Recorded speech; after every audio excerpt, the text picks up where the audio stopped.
This is 99% Invisible. I'm Roman Mars.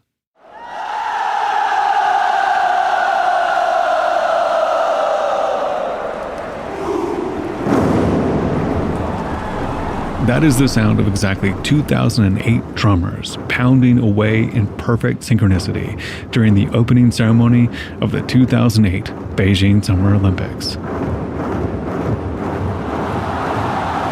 The entire stadium pitched into darkness as the traditional Chinese faux drums glowed from within. It was just the start of a ceremony widely regarded as the most elaborate in Olympic history, and it was all designed and executed perfectly. But behind the scenes, there was one small hitch in the coverage of the event that went mostly unreported. That's producer Daniel Simo. During the Parade of Nations, Greece, as the birthplace of the Olympics, entered first. That's a long-standing tradition.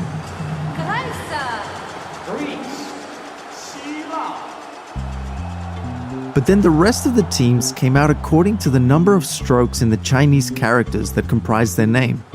The country of Jamaica, for example, was followed by Belgium. Then came Vanuatu, which in turn was followed by Israel. The US team walked out somewhere in the middle. My home country of Australia was right at the back, 202nd in line. Ultimately, the sequence of nations was just a small detail. In a 4-hour, $300 million ceremony, it should not have been the hard part. But for the Western networks covering the games, the parade proved a little tricky. Because it seems to us perfectly natural that the teams march in alphabetical order. That's Judith Flanders, author of A Place for Everything, a book about the order of the Latin alphabet. So it made all of the Western networks scramble because they simply didn't know when their own teams were going to come in and when they could go to commercial breaks. In the confusion of trying to figure out which countries came after which breaks, NBC later posted the footage to their website in the wrong order. This in turn sparked a short-lived message board conspiracy theory that the networks had deliberately changed up the order of nations in order to increase site traffic.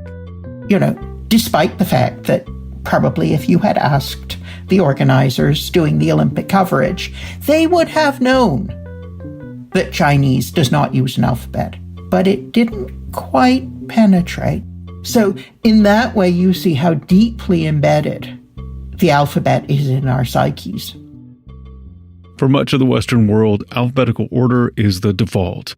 It's often the one we try first, or the one we use as a last resort when all other ordering methods fail. It's boring, but it works, and it's so ingrained that it's hard to imagine not using it. Except at one point, we didn't. Alphabetical order, as a way to organize information, is a pretty recent development, and its adoption is part of a radical shift in the way human beings learn, organize their thoughts, and even see their place in the world. But before you can order anything alphabetically, you need an alphabet. The alphabet is a concept of applying symbols to sounds and saying this stands for this and this only. That's Timothy Donaldson, a type designer and lecturer at Falmouth University in England, and author of the book Shapes for Sounds. And Donaldson says that the process of assigning sounds to symbols took a long time, because at first, all we had were pictograms, images that represented whole objects or concepts, like in very early Sumerian writing. So if you wanted to represent the idea of a fish, you drew a fish. But what the problem it brings with it is you need a massive amount of symbols. You need thousands of symbols to represent every single thing. So the system is unwieldy. Eventually, these pictograms changed and became more abstract, and by 2800 BCE, certain marks began to represent syllables. But not individual consonants or vowels. So there might be a symbol for an entire syllable, like ga, but nothing yet for its component g and a sounds individually, meaning each syllable in a language needed a sign. And they could get by with about 700 symbols. We call that a syllabary. But a syllabary still isn't an alphabet. But at some point, some clever early Semitic-speaking someone saw that the Egyptians were writing stuff down and said, hey, we can do that for my language. That's Peter Daniels, an independent scholar specializing in ancient writing systems. Daniels says that the Egyptians were using their own complicated non-syllabic system of symbols, when our hypothetical early Semitic someone decided to take that Egyptian system and simplify it. Because this clever inventor had the brilliant idea to use just one consonant per letter. Still no vowels, but with those consonants, they could write anything that needed to be written. Developing what some scholars consider to be the first true alphabet, and with it, the first alphabetical order. And that first ever alphabetical order would be instantly recognizable. It's the same basic order that the Latin alphabet uses today. In the 1940s, archaeologists found a set of small tablets with some 3,200-year-old lettering in the ancient city of Ugarit in present-day Syria. With nothing on them but the 30 letters of the Ugaritic alphabet. And they were all written in the familiar order that became A, B, C, D, E, F, etc. Everything from A to T. T was the last letter in that particular alphabetical order. The exact shapes of the Ugaritic letters would go through a lot of changes as they got adapted. Early on by the Phoenicians, then the Greeks, and later the Romans. But the basic order was there from the beginning. But that raises a fundamental question. Why that order? Why ABC and not NQD or RGL? And the answer is, well, we don't know. It was a long time ago. Okay, fair. There's no particular reason. We just learn the alphabet in the order it's in. There was, however, at least one competing alphabetical order from around that same time, found in the southern Arabian Peninsula in present-day Yemen and Oman. So similar alphabet, but different sequence. It went H, L, a strange-looking letter I can't pronounce or recognize, M, R, etc. But outside of a few small areas, this other order never caught on. And for the usual reason. The one that won out was the one that was used by the people that went out and conquered other people. That just happens. The South Arabian people were more limited in their conquering. The Romans, on the other hand, loved conquering. And as they conquered, they spread their alphabetical order around. Although not before making some last-minute tweaks. Take the final two letters, Y and Z. The Romans didn't use them. Tim Donaldson says that the ancient Greek equivalents of Y and Z had previously been dispersed in the middle of the Greek alphabet. But then the Romans chucked them out. Yeah, they did. That was literally how it happened. And then eventually they found that they were useful, so they got brought back into the fold. So that's why they're at the end. The letter K was luckier. It was also kicked out at some point, but then brought back in at the same spot as before. They also tried to introduce 3 new Roman letters, and this just didn't work. Well, what were the letters? One was called digamma, and one looks, I can't remember the name of the other two, even though I wrote a book about it. So, for the most part, the alphabet's order has proved remarkably stable. But despite its endurance, for most of its history, alphabetical order wasn't actually used to order much of anything. Alphabetical order was not all that important for anything beyond learning the alphabet. In societies like ancient Rome and early medieval Europe, writing implements were still rare. So what mattered most was organizing knowledge in a way that helped you to memorize it. And that was usually much easier to do in the order you naturally came across the information. So you might memorize the names of kings in chronological order, following who begat who, or all the towns along the coastline from east to west. And Judith Flanders says that this means in most cases, alphabetical order would have been kind of useless. And the way I've begun to think of it is to say to people, okay, put the days of the week in alphabetical order. Let's see. Friday, Monday.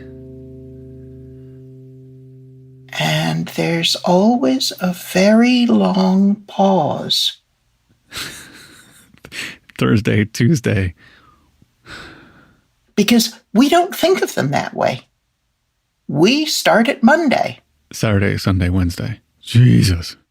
So when it came to sorting and organizing actual information, for thousands of years, people used almost any other method.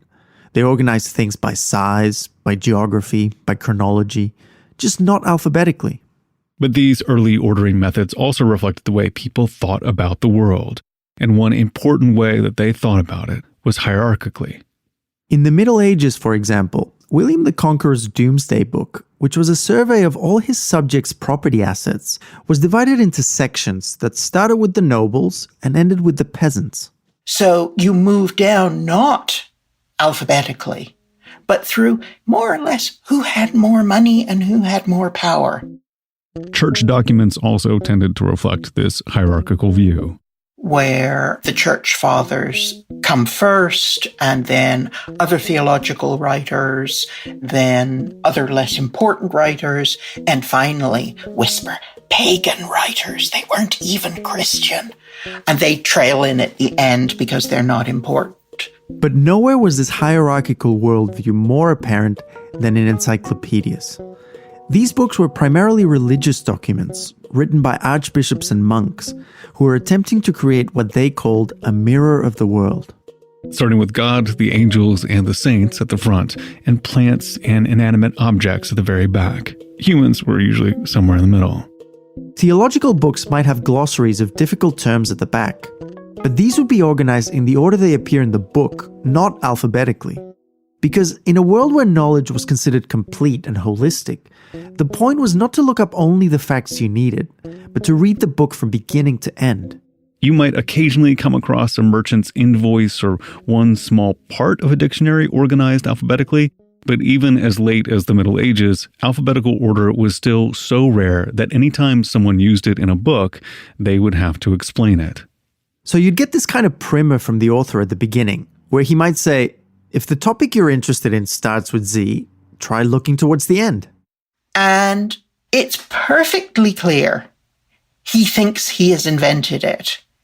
And then each time another person uses it, they too explain it over and over. Slowly though, little by little, alphabetical order would start to catch on.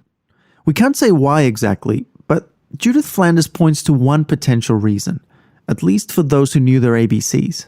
Every other sorting order, you need to know a little bit about the subject to help you find things. Alphabetical order is the only sorting order that we have where you do not need to have any preliminary knowledge. And this proved useful in a world where increasingly there was just too much to remember. In the 11th and 12th centuries, with the arrival of paper technology from China, writing something down started to become a lot cheaper and more attractive than trying to memorize it. For theology students at European universities, this helped facilitate a new form of learning, one in which arguments and counter-arguments were expected to be backed up by written evidence. But it also meant that now you had to know where to find all those sources, so you could cite them correctly. So scholars began developing innovative ways to search for information, indexing, pagination, methods for cross-referencing one thing with another. And this brings with it the development of all of these things that help us locate things, or as I call it, look stuff up. We become a look stuff up world. And one of the handiest ways to look stuff up was simply by name. With alphabetical order, you didn't need to be an expert in a field to know where to find something. All you needed to know was how to spell it. Traveling Franciscan preachers, for example, might not actually have that much religious education, but now they would have a small booklet with them which would provide talking points on different subjects from the Bible, just in time for their next sermon. So what these were is effectively, they were cheat sheets. And to make them easier to use, they were put in alphabetical order. Another big factor in the rise of alphabetical order was the arrival in the 15th century of the printing press. Now that books were easy to copy, publishers realized they could make big money selling multiple copies of a single title. And the bestsellers often turned out to be reference books. At first, many of these reference books still strive to be mirrors of the world, organized, hierarchically. But as Enlightenment encyclopedists like Diderot incorporated more and more entries from more and more contributors, the easiest way to add a new entry without shuffling everything else around was just to organize it alphabetically. And so they cite the great hierarchy schemes, but they don't use it. And instead they say they're going to use alphabetical order because it is plus commode et plus facile, more convenient and easier. But even as scholars were busy alphabetizing the angels, other members of the establishment weren't happy about this new method of dividing up the world. To understand why, Flanders points to a 16th century bibliography dedicated to the King of France. And the compiler apologizes in his preface for putting it in alphabetical order because, he says, this might mean servants come before masters and children before their parents. It upends hierarchy, and it is dangerous. Even worse, this was a way of organizing knowledge that allowed any literate person to choose what to learn.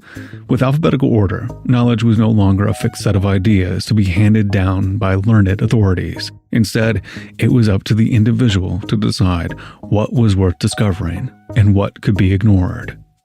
So if you've got gatekeepers to knowledge, those gatekeepers are going to think, we're going to be out of work soon. And this feeling wasn't just restricted to a bunch of royal reactionaries in the 1500s. Alphabetical order's biggest hater was probably the early 19th century English poet Samuel Taylor Coleridge. Coleridge, he just despised it. Coleridge saved a special place in hell for the Encyclopedia Britannica, which was, of course, organized alphabetically. As a theologian, as well as a poet, he believed in the great hierarchy of knowledge, and he thought Britain's preeminent reference book should reflect that. And he said, yes, it reflects the world. But once it's in this arbitrary, and he thought ridiculous order, Apple comes first just because it starts with A, what you've got is a broken mirror on the ground, each reflecting a little bit of the world, but making no overall sense. Which, I'll admit, as far as literary criticism goes, is kind of beautiful. I mean, he was a poet. But he was also a snob, the kind of Substack writing intellectual that alphabetical order had been undermining all along. So if anything, his objections made him seem a little out of touch. He was even parodied in novels as, quote, the chemical, botanical, geological, astronomical, mathematical, metaphysical, meteorological, anatomical, physiological, galvanistical, musical, pictorial, bibliographical, crucial philosopher. In other words, he was an insufferable know-it-all. The truth is, by the time guys like Coleridge were shouting at alphabetical order to get off their lawn, the battle was already over.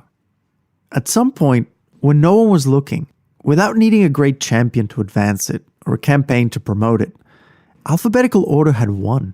And other possibilities sort of faded.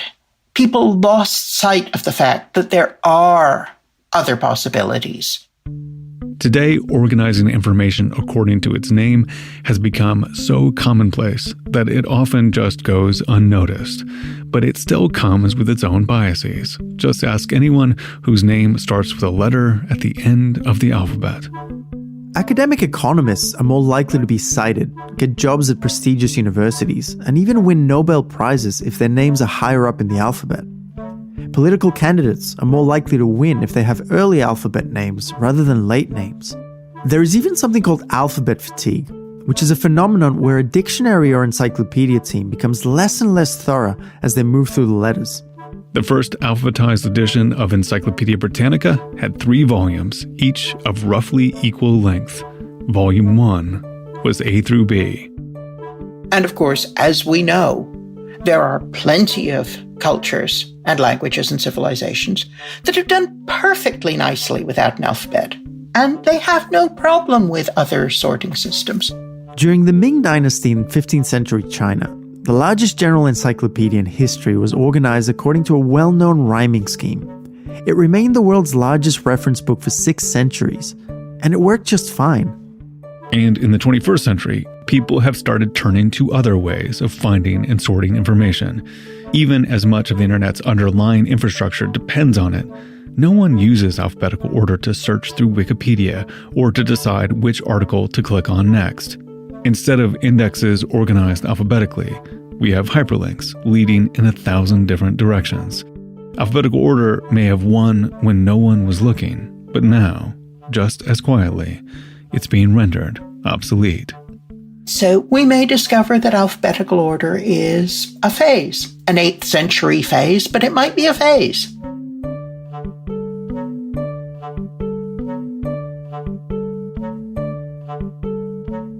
Do we have a coda for this story? Yes, we do. After this.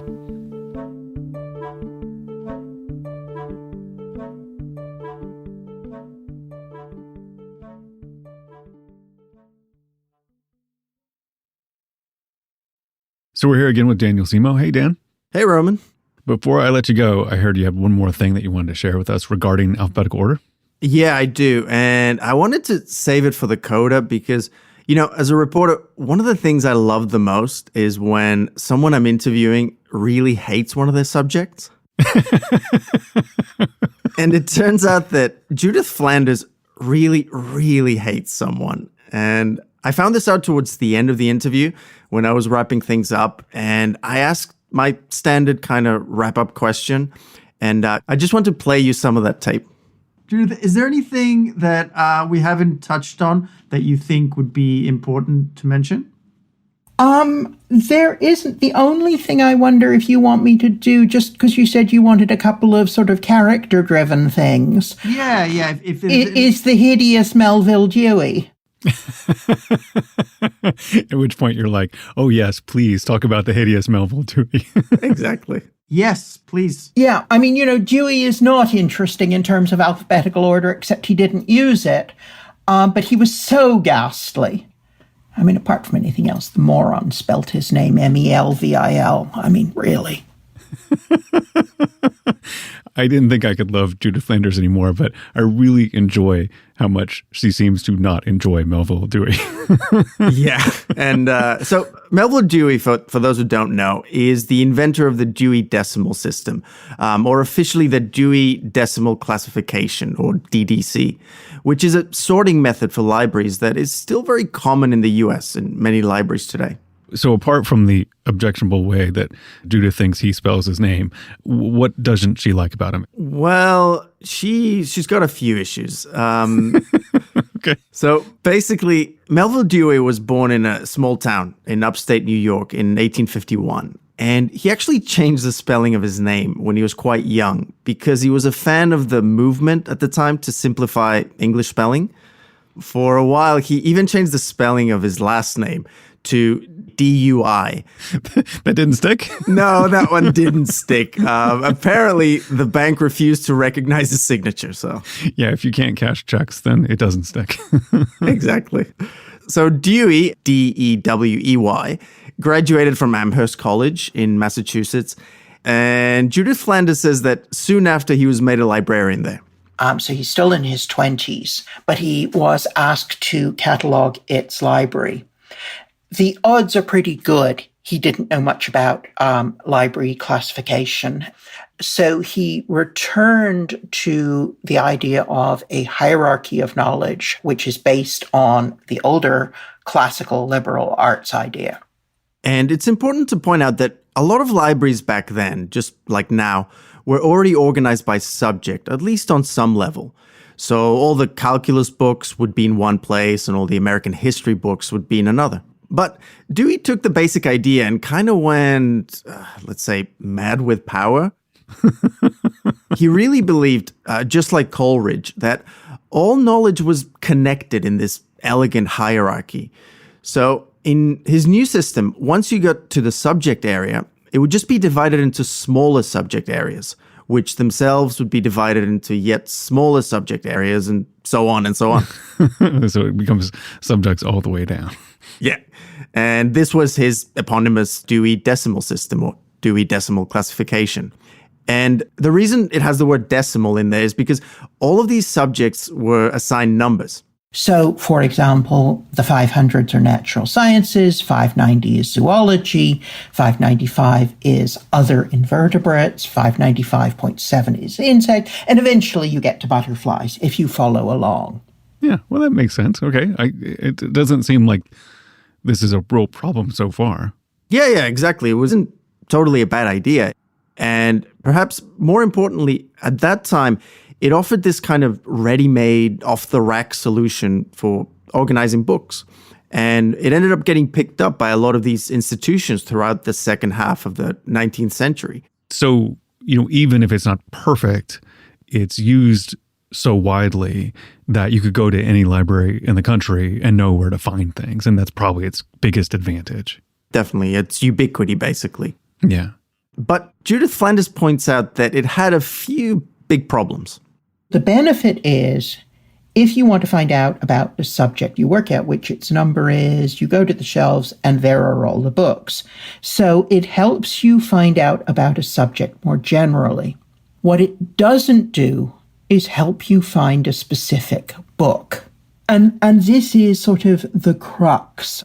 So if you're looking for a specific book and you don't know where to classify it, like in the 0.7.6.3 way, it may be hierarchical, it may be logical, but it's not really all that intuitive of where you place every book in the human world. No, it's not. So Dewey had no choice but to pair his system with a card catalog, which would tell you where to find the book. And do you want to guess what sorting method the Dewey Decimal System card catalog uses? I don't need to guess. It's alphabetical order. Yep, our old friend. So in the end, as much as you want to order the world into these blocks of 100 numbers and subdivide it and subdivide it and subdivide it, when you get to the bottom, you have to get to alphabetical order. It sort of underlies everything. Yeah. Although it should be pointed out that Dewey managed to turn this to his advantage, because what Dewey did was to push the American Library Association, which he had co-founded in 1876, to standardize their index card size and to then use a company he created called the Library Bureau to provide all the supplies needed to manage those card catalogs. Whoa. That's very enterprising and a little bit sneaky. I mean, is this the reason why Judith hates him? Like because of this, way of profiting from the library system? No, it's not. Instead, it turns out that the card catalog is the least of the Dewey system's problems. Because when you start digging into its classification system, you soon realize that the problem was mostly Dewey himself and how he saw the world. All sorting systems have biases. Dewey's has more biases than most, and in the modern world, it is particularly troublesome. It is entirely Anglo-centric. It is almost comically Christian-centric.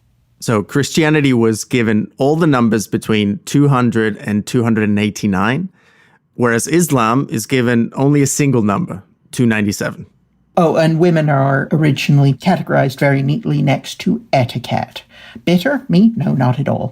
But beyond the system that he created, there was just Dewey the man. Dewey himself was a mind-blowingly awful person. I say this with complete prejudice.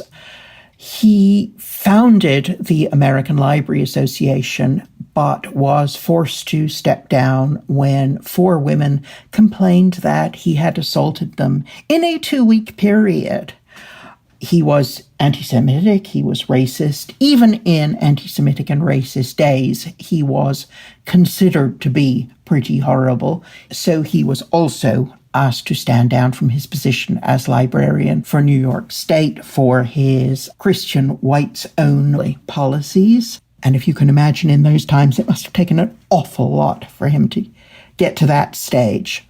Wow. I had some vague notion that Dewey was a problem, but I had no idea just how awful he really was. Yeah, he definitely was. And because of all this undeniable awfulness, the American Library Association recently decided to take his name off their top leadership honor. It used to be called the Melville Dewey Medal, but in 2020, it was changed to the ALA Medal of Excellence. But the thing is, even if Dewey himself isn't well remembered, his system is still going strong. Despite the fact that it just doesn't work very well anymore. But of course, undoing an entire library and recategorizing becomes very difficult, so people on the whole don't. So other sorting methods have been developed, and the Library of Congress has its own system. But according to recent estimates, roughly 200,000 libraries in 135 countries still use the Dewey Decimal Classification. Wow. So Judith hates him, but the world embraced him early, and then therefore we're just kind of stuck with Dewey's hierarchy, for better or worse. Very much so. Thank you, Dan. Thanks, Roman.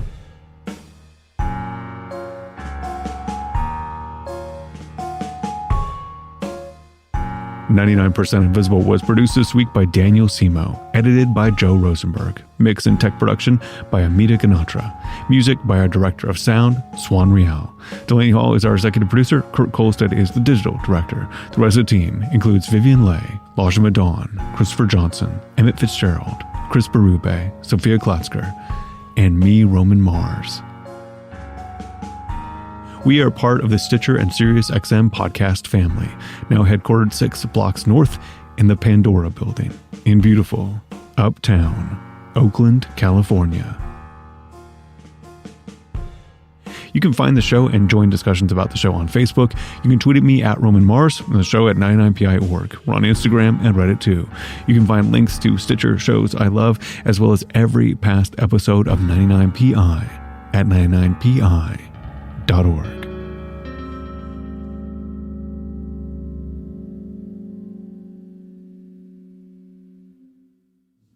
Here's a fact I didn't know until I had kids in my 30s. A, B, C, D, E, F, G. Twinkle, twinkle, little star. Seriously, it blew my mind. Stitcher, SiriusXM.